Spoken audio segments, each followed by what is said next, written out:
ಅವ್ಯವಹಾರದ ಬಗ್ಗೆ ಮಾತಾಡಿದ್ರಿ. ಆದ್ರೆ 2013 ಹಾಲು ಮಾತಾಡಿದ್ರು ಅವ್ಯವಹಾರದ ಬಗ್ಗೆ.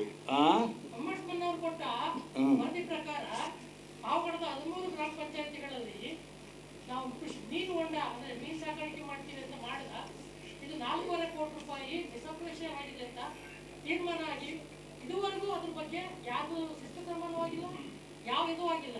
ಆ 4.5 ಕೋಟಿ ವಾಪಸ್ಸು ಬಂದಿಲ್ಲ. ಹಿಂದಿನ ಸರ್ಕಾರ ಮಾಡಬೇಕಾಗಿತ್ತು. 2013 ನಿಂದ ಇದ್ದಿದ್ದು ನಮ್ದೇ ಇತ್ತ. 2013 ಸರ್. ಆಯ್ತು, ಅದನ್ನು ಕ್ರಮ ತಗೊಳ್ಳೋಣ.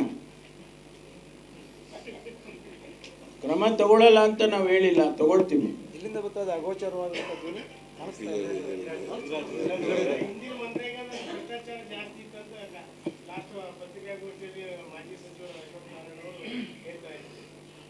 ಹಿಂದಿನ ಸರಿ ಸಾರಿ ಕೇಳಿ ಸರಿಯಾಗಿ ಕೇಳಿ. ಭ್ರಷ್ಟಾಚಾರ ಇತ್ತು, ಹಂಗಾಗಿ ಏನು ಕೆಲಸಗಳು ಆಗ್ತಿರ್ಲಿಲ್ಲ ಪ್ರಾಮಾಣಿಕವಾಗಿ. ಅಶ್ವಥ್ ನಾರಾಯಣ ಅವರು ಯಾವ ಊರಿಂದ ಆಯ್ಕೆಯಾಗಿದ್ದಾರೆ? ಅಲ್ಲಿ ನರೇಗಾ ಯೋಜನೆ ಇಲ್ಲ, ಅದರಿಂದ ಅವ್ರಿಗೆ ಸರಿಯಾಗಿ ಮಾಹಿತಿ ಇರಲಿಕ್ಕೆ ಸಾಧ್ಯ ಇಲ್ಲ.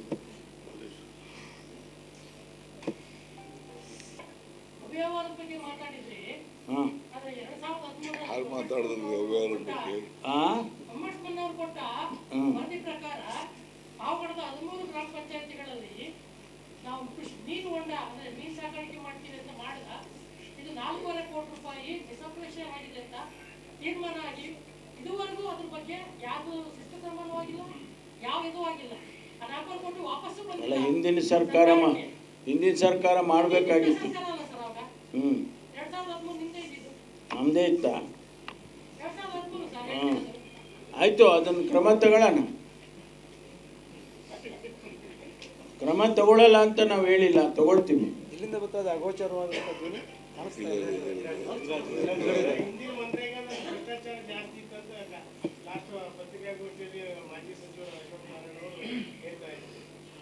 ಹಿಂದಿನ ಸರಿ ಸಾರಿ ಕೇಳಿ ಸರಿಯಾಗಿ ಕೇಳಿ.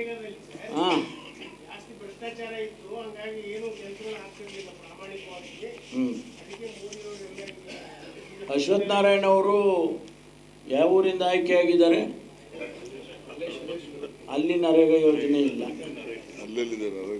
ಅದರಿಂದ ಅವ್ರಿಗೆ ಸರಿಯಾಗಿ ಮಾಹಿತಿ ಇರಲಿಕ್ಕೆ ಸಾಧ್ಯ ಇಲ್ಲ.